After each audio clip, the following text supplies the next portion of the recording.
राधे राधे, जय श्री कृष्णा। बच्चे, मैंने टीजीटी के लिए कई सारे टॉपिक्स कवर करवाए हैं और आज एक इम्पॉर्टेंट टॉपिक्स आपका संतुलित आहार, जिसको हम अंग्रेजी में कहते हैं बैलेंस्ड डाइट।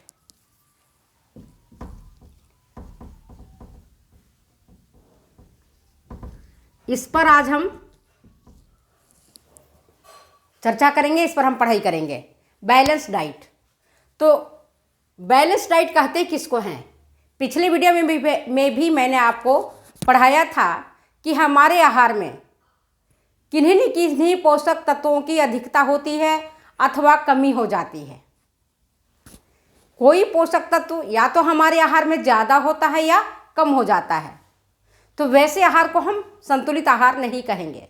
हमारे शरीर को निर्बाध रूप से काम करने के लिए और हेल्दी बनाए रखने के लिए, शरीर की स्वस्थता के लिए संतुलित आहार नितांत आवश्यक है। आप देखो, जो लोग बड़े शहरों में रह रहे हैं या धनाढ्य परिवार के हैं, तो उनके यहाँ देखोगे, उनके बॉडी को देख करके आपको पता चलेगा कि खाते पीते परिवार के हैं, सेठ है, सेठानी है, क्योंकि उनका पेट जो है बिल्कुल आगे की तरफ निकला हुआ रहेगा, गाल पूरा भरा पूरा रहेगा और कई बीमारियों के वो शिकार भी होते हैं कि डायबिटीज़ भी उनको है, ब्लड प्रेशर भी उनको है, पता चला कि हार्ट प्रॉब्लम भी हो गया है। तो ये सब क्यों होता है? बीमारी क्यों हो रही है?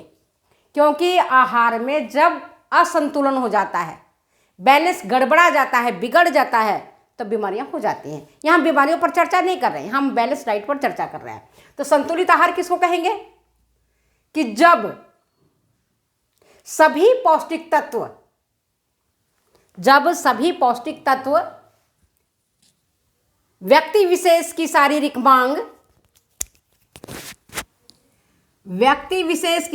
मांग, उसका वजन, उसकी आयु, उसकी शारीरिक क्रियाशीलता और अवस्था के अनुरूप हो, के अनुसार जब आहार उचित मात्रा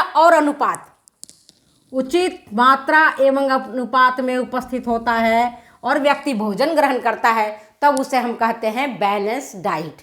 तब हम कहते हैं उसको संतुलित आहार। जब, फिर से हम दोहरा रहे हैं आपको, संतुलित आहार किसको कहेंगे? जब व्यक्ति विशेष की शारीरिक मांग, उसके वजन, आयु, क्रियाशीलता और अवस्था के अनुसार सभी पौष्टिक तत्व उसके खाने में विद्यमान होता हो और वैसा भोजन जब व्यक्ति ग्रहण करता है, तब हम कहते हैं कि वैसा डाइट, वैसा आहार संतुलित आहार है, बैलेंस डाइट है। बात समझ में आ गया? अब हम देखते हैं कि कौन कौन से ऐसे फैक्टर्स हैं, कौन कौन से ऐसे कारक हैं जो कि इफेक्ट कर रहे हैं बैलेंस डाइट को। बच्चों, तो सबसे पहले जितनी आपकी उंगलियां हैं उतना तो याद ही कर लो कि प्रभावित कौन कौन कर रहा है? वजन प्रभावित कर रहा है, आयु प्रभावित कर रहा है, कौन? क्रियाशीलता प्रभावित कौन कर रहा है? उसकी अवस्था है ना। तो प्रभावित करने वाले क्या है? पहला है, हम सेक्स पर करते हैं, लिंग। लिंग से मतलब है कि वो व्यक्ति पुरुष है या महिला, लड़का है या लड़की। जब संतुलित आहार के बारे में हम देखते हैं कि उनको प्रभावित करने वाले कौन कौन से कारक हैं, तो उसमें सबसे पहला आता है लिंग। लिंग मतलब लड़का है या लड़की, पुरुष है या स्त्री। तो जो 10 से 12 साल के बच्चे होते हैं या छोटे बच्चे होते हैं, उनमें लिंग का कोई डिफरेंसेज नहीं होता है डाइट देने में। लड़का हो या लड़की, दोनों को समान रूप से भोजन की आवश्यकता होती है। 10 से 12 साल तक के जो बच्चे रहते हैं, लड़का या लड़की, उनको एक जैसा ही भोजन दिया जाता है। फिर इसी तरह से किशोरावस्था में भी, एडोलेसेंट एज में भी, किशोरावस्था में भी आप देखोगे कि शरीर की मांग है ना, बॉडी की मांग के अकॉर्डिंग बैलेंस डाइट देना होता है। लड़कों और लड़कियों को 10 से 12 साल में कोई डिफरेंस खास नहीं होता है। जो होता है स्कूल गोइंग चिल्ड्रेन, ये होते हैं स्कूल जाने वाले बालक।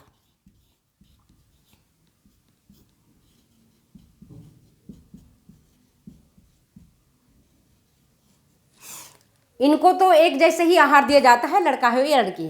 अब किशोरावस्था में इनकी मांग जो है डिफरेंट थोड़ा अंतर होता है, कोई खास नहीं।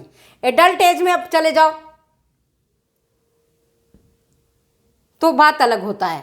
तो हम देखते हैं कि जब सेक्स मेल और फीमेल की जब हम बात करते हैं, पुरुष और महिला की बात करते हैं, तो पुरुष को ज़्यादा आहार की जरूरत होती है इन कंपैरिजन टू महिला। क्यों ज़्यादा होती है? प्रश्न ये उठता है कि महिला को क्यों कम चाहिए और पुरुष को क्यों ज़्यादा चाहिए।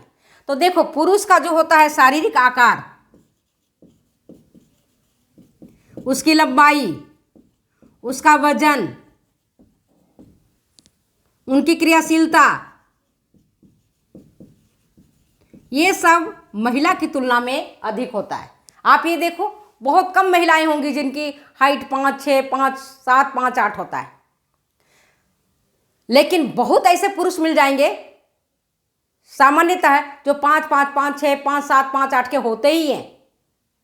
तो उनकी लंबाई ज़्यादा होती है, पुरुष का वजन भी ज़्यादा होता है, वो हमारी तुलना में काम भी अधिक करते हैं, काम भी, उनकी क्रियाशीलता भी हमारी अधिक होती है। आप देखो, कभी आपने काम करवाया होगा खेतों में या मकान का काम, तो जो पुरुष मजदूर होते हैं उनकी जो मजदूरी होता है वो महिला की तुलना में ज़्यादा होता है, क्योंकि वो भारी काम को बड़े आसानी से उठा लेते हैं। अब आप कहोगे कैसे मैडम, अब यहाँ तो बराबरी की बात आप करते ही हैं। हाँ, तो क्यों नहीं बराबर वेतन मिलना चाहिए, बराबर मजदूरी मिलना चाहिए।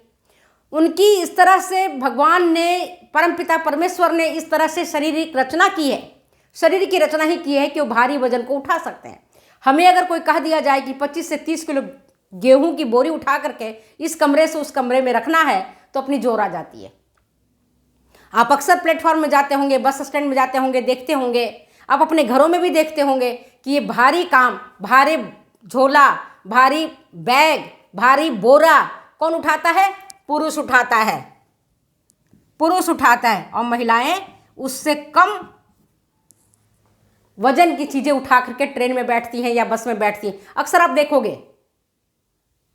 और ज़्यादा वजन हो जाता है तो दूसरे कोई पुरुष आपकी मदद कर देते हैं कि लाइए बहन जी, मैं आपका सामान उठा करके यहाँ से वहाँ तक कर दूँ, क्योंकि उनकी परमपिता परमेश्वर ने उनकी शारीरिक रचना ही ऐसी की है, उनको ज़्यादा दमदार बनाया है, ज़्यादा काम करने के लिए ताकत प्रदान किया है। इसलिए मेल को ज़्यादा मात्रा में आहार की आवश्यकता होती है इन कंपैरिजन टू महिला। बात समझ में आ गया? तो पहला जो बिंदु था जिस पर हम चर्चा कर रहे थे कि संतुलित आहार को प्रभावित करने वाले कारक कौन से हैं, तो पहला आ गया हमारा सेक्स। सेक्स में देखेंगे 10 से 12 साल के जो बालक हैं, बालिकाएं हैं, उनके आहार में कोई खास डिफरेंस नहीं आता है। वहीं पर जब ये युवा हो जाते हैं, एडल्ट हो जाते हैं, तब उनकी बॉडी एकदम से अलग संरचना लिए रहता है, लंबाई भी उनकी बढ़ जाती है, वजन भी बढ़ जाता है, तो उनके आहार की ज़्यादा आवश्यकता भी होती है। ठीक है, ये पॉइंट क्लियर हो गया। नेक्स्ट हम आते हैं एज पर। उनका अगर एज हम देखते हैं, उम्र देखते हैं, तो हम क्या पाते हैं कि छोटे बच्चे होते हैं, उनको कम मात्रा में आहार की जरूरत होती है। हाँ, बार बार उनको आहार देना पड़ता है, एक बात अलग है। नन्हे बालक होते हैं जो अभी जन्म लेते हैं, और जन्म लेने के बाद देखो लड़का हो या लड़की, उनमें कोई डिफरेंसेज नहीं होता है, उनको उतना ही आहार चाहिए होता है जितना बॉय को चाहिए, उतना ही गर्ल्स को चाहिए। जो बच्चा जन्म के समय 3 किलोग्राम का होता है, वही अगले 6 माह में दुगुना और 1 साल में तिगुना हो जाता है। तो उस समय आहार के कोई डिफरेंसेज नहीं होता है, दोनों को एक जैसा ही आहार देना पड़ता है। लेकिन जैसे जैसे चिल्ड्रेन होते हैं, चिल्ड्रेन आगे बढ़ते हैं 10 से 12 साल की अवस्था तक, उनको तो कोई खास अंतर नहीं पड़ता है। अब आते हैं किशोरावस्था में। किशोरावस्था में थोड़े अंतर पड़ता है लड़कियों को और लड़कों के आहार में।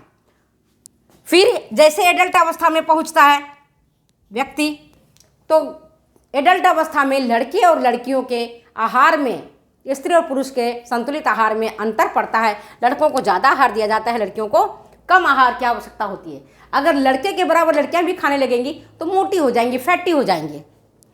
वहीं पर ओल्ड एज में देखोगे कि बॉडी का, शरीर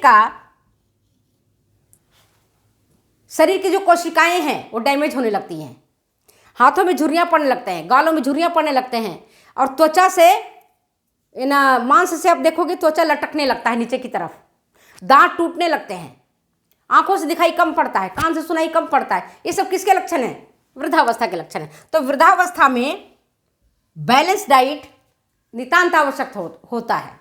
इस टाइम उनके आहार में शरीर निर्माणात्मक कैसा भोजन चाहिए?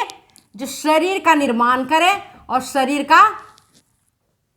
शरीर निर्माणात्मक और शरीर सुरक्षात्मक, जो रोगों से सुरक्षा प्रदान करे, वैसे भोजन की जरूरत होती है। मतलब एनर्जी एल्डिंग उनको अब नहीं चाहिए, उनको कार्ब नहीं चाहिए, उनको वसा नहीं चाहिए, उनको अब कार्बोहाइड्रेट और वसा की कम आवश्यकता होती है। इन कंपेरिजन टू अब उनके आहार में प्रोटीन, विटामिन और खनिज लवण ज़्यादा जरूरत पड़ता है। समझ गए बात को? वृद्धावस्था में शरीर निर्माणात्मक और शरीर सुरक्षात्मक भोजन की ज़्यादा जरूरत होती है। वहीं पर एडोलेसेंट अवस्था में आपको कार्बोहाइड्रेट, फैट के साथ अन्य जो पौष्टिक तत्व हैं उनकी भी ज़्यादा जरूरत होती है। अब हम देखते हैं, इसके बाद आते हैं शारीरिक क्रियाशीलता, फिजिकल एक्टिविटी। नेक्स्ट बिंदु हम चर्चा कर रहे हैं फिजिकल एक्टिविटी की। फिजिकल एक्टिविटी, तो फिजिकल एक्टिविटी में हम क्या देखते हैं? शारीरिक क्रियाशीलता के आधार पर फूड न्यूट्रिशनिस्ट ने 3 वर्गों में से वर्गीकृत किया है। आप सब जानते हैं, साधारण क्रियाशील, मध्यम क्रियाशील और अति क्रियाशील या अधिक क्रियाशील। सेडेंट्री, जिसको अंग्रेजी में बोलेंगे सेडेंट्री। इसके बाद आता है मॉडरेट वर्कर, फिर आता है हेवी वर्कर। 3 भागों में, 3 वर्गों में वर्गीकृत किया गया है शारीरिक क्रियाशीलता के अनुसार, और उसी के अनुसार उसको बैलेंस डाइट की जरूरत पड़ती है। जो लोग सेडेंट्री वर्कर हैं, साधारण क्रियाशील हैं, बड़े काम करते हैं, अच्छे काम करते हैं, कम मेहनत वाला काम करते हैं, दिमागी काम करते हैं, वैसे लोगों को कम मात्रा में कैलोरी युक्त, वसा युक्त भोजन की जरूरत पड़ती है।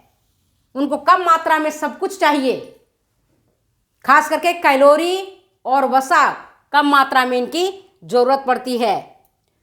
प्रोटीन चाहिए, खनिज लवण चाहिए, तो उनको तो उतना ही चाहिए जितना कि हेवी वर्कर चलता है। मॉडरेट वर्कर थोड़ी बहुत मामूली सी अंतर होता है। लेकिन अगर ये ज़्यादा मात्रा में सेडेंट्री वर्कर ज़्यादा मात्रा में अनबैलेंस डाइट लेते हैं, जिनके आहार में ज़्यादा कैलोरी होती है, ज़्यादा वसा होता है, तो उनके स्वास्थ्य के लिए ठीक नहीं होता है। सेडेंट्री वर्कर को कम चाहिए और हेवी वर्कर को ज़्यादा चाहिए। इसके बाद आता है मॉडरेट वर्क। सेडेंट्री वर्कर में आता कौन है? जो कम काम करते हैं, शरीर का काम करते हैं, कम करते हैं, शारीरिक क्रियाशीलता उनकी कम होती है, दिमागी क्रियाशील अधिक होते हैं। जैसे IAS ऑफिसर है, RS ऑफिसर है, ऑफिस में बैठे रहते हैं, दिमागी काम करते रहते हैं। वो कौन सा दूसरे काम करते हैं? ना कुल्हाड़ी चलाते हैं, ना घर का कोई काम करते हैं, हेवी वर्कर करते हैं। चाहे महिलाएं हैं, कोई IAS है तो कोई झाड़ू पोछा थोड़ी करने बैठ जाएंगी घर में। तो सेडेंट्री जो वर्कर होते हैं उनको कम मात्रा में पौष्टिक तत्वों की जरूरत होती है, खास करके वसा और कैलोरी की। इसके बाद आता है मॉडरेट वर्कर, मध्यम क्रियाशील। मध्यम क्रियाशील उसको उन व्यक्ति को कहते हैं जो मध्यम क्रियाशील वो व्यक्ति कहलाता है जिनके आहार में, मतलब जो काम भी करते हैं, दिमागी काम भी करते हैं और शारीरिक क्रियाशीलता भी करते हैं, जो शरीर से भी खटते हैं और दिमाग से भी काम करते हैं, उसको हम कहते हैं मॉडरेट वर्कर।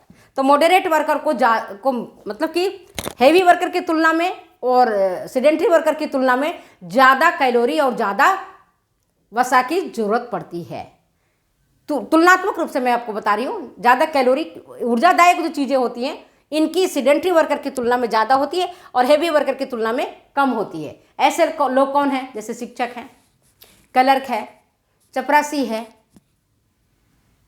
ऐसे लोग आते हैं सेडेंट्री वर्कर में। पोस्ट ऑफिस में जो लोग काम करते हैं, शिक्षिकाएं हैं, वो सब मॉडरेट वर्कर में आते हैं, जो थोड़ा घर का भी काम कर लेती हैं और दिमागी काम भी कर लेती हैं। इसके बाद आता है हेवी वर्कर। हेवी वर्कर किसको कहेंगे? हेवी वर्कर किसको कहेंगे? वो जो कठिन काम करते हैं, जो दिमागी काम कम करते हैं, जो कठिन काम करते हैं। अगर आपने कभी मजदूरों से या किसानों से काम करवाया होगा तो आप देखेंगे कि बड़ा सा बोझा उठाते हैं माथा पर, और उठा करके जहाँ कहोगे वहीं पटक देंगे।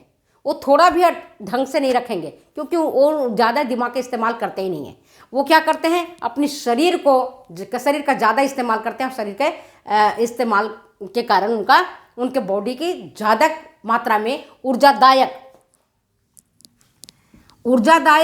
भोजन की ज़्यादा ज़रूरत होती है। उनको ज़्यादा मिनरल्स और विटामिन की भी ज़रूरत होती है, जो होते हैं आपका हेवी वर्कर। उनको अन्य जो पौष्टिक तत्व होते हैं जैसे मिनरल्स है, विटामिन है ना, तो वो थोड़ी मात्रा में, बहुत कम, स्लाइटली वेरी करता है, लेकिन उनको ज़्यादा मात्रा में भोजन की ज़रूरत होती है, जो खास करके कार्बोहाइड्रेट और वसा देने वाले हैं। इसके बाद आते हैं फिजिकल एक्टिविटी, समझ में आ गया। अब हम आते हैं नेक्स्ट जो प्रभावित करता है वो है क्लाइमेट और सीजन, मौसम और जलवायु। अगर आपका मौसम ठंड वाला है, जैसे अभी दिसंबर और जनवरी की कड़ाके की सर्दी पड़ रही है, तो जब कड़ाके की सर्दी पड़ती है तो आप देखते ठिठुरते हैं। तो सर्दी से बचने के लिए अपनी बॉडी को ऊर्जा चाहिए, और बॉडी को मेंटेन करने के लिए भी ऊर्जा चाहिए। इसलिए ठंड में, सर्दी के मौसम में ज़्यादा मात्रा में वसा और कार्बोहाइड्रेट युक्त भोजन की ज़रूरत होती है। किसकी? जिसमें ज़्यादा मात्रा में वसा हो, ज़्यादा मात्रा में कार्बोहाइड्रेट हो। क्यों? क्योंकि ठंड से बॉडी को बचाए रखने के लिए ऊर्जादायक भोज्य पदार्थ चाहिए। वहीं पर गर्मी का मौसम है तो तभी देखते हो सर्दियों के मौसम में क्या करते हैं, तिल के लड्डू बनते हैं, गुड़ मूंगफली के लड्डू बनते हैं, और सारे गोंद के लड्डू बनाते हैं, दादी नानी बनाते हैं, सबको खिलाते हैं, मेथी के लड्डू बनते हैं, सब कुछ खाते हैं। क्यों? क्योंकि बॉडी से सुरक्षा करने के लिए, ठंड से सुरक्षा करने के लिए इन चीज़ों की ज़रूरत पड़ती है। उसके बाद आता है सीजन। सीजन जो मौसम के बता रही हूँ, जलवायु आपको बता ही दिया। तो जलवायु और जो मौसम है, गर्मी के मौसम में कम मात्रा में आपको वसा और कार्बोहाइड्रेट युक्त भोजन की ज़रूरत पड़ती है। अगर आप अधिक मात्रा में लेते हैं तो आपका क्या करेगा बॉडी? आपकी बॉडी एक्सेप्ट नहीं करेगा। तभी कहते गर्मी के मौसम में तला भुना भोजन नहीं पचता है, मसालेदार नहीं पचता है, हम गोंद के लड्डू नहीं खा सकते हैं, हम तिल के लड्डू नहीं खा सकते हैं, हम जलेबी ज़्यादा नहीं खा सकते हैं, हम हलवा ज़्यादा नहीं खा सकते हैं, क्योंकि उस समय हमारी बॉडी को केवल ज़रूरत होती है, मौसम से सुरक्षा के लिए हमारी बॉडी को ज़रूरत नहीं पड़ती है। इसके बाद आता है स्पेशल कंडीशन। स्पेशल कंडीशन, विशिष्ट अवस्था। विशिष्ट अवस्था क्या हो सकती है? दो ही अवस्था हो सकती है विशिष्ट अवस्था। एक होती है धात्री अवस्था और दूसरा होता है गर्भावस्था। जैसे सामान्य महिला है, सामान्य महिला को उतनी मात्रा में कार्बोहाइड्रेट, प्रोटीन, विटामिन, खनिज लवण की जितनी जरूरत होती है उससे कहीं अधिक मात्रा में गर्भवती माता को उन्हीं पौष्टिक तत्वों की ज़्यादा ज़रूरत होती है। क्यों?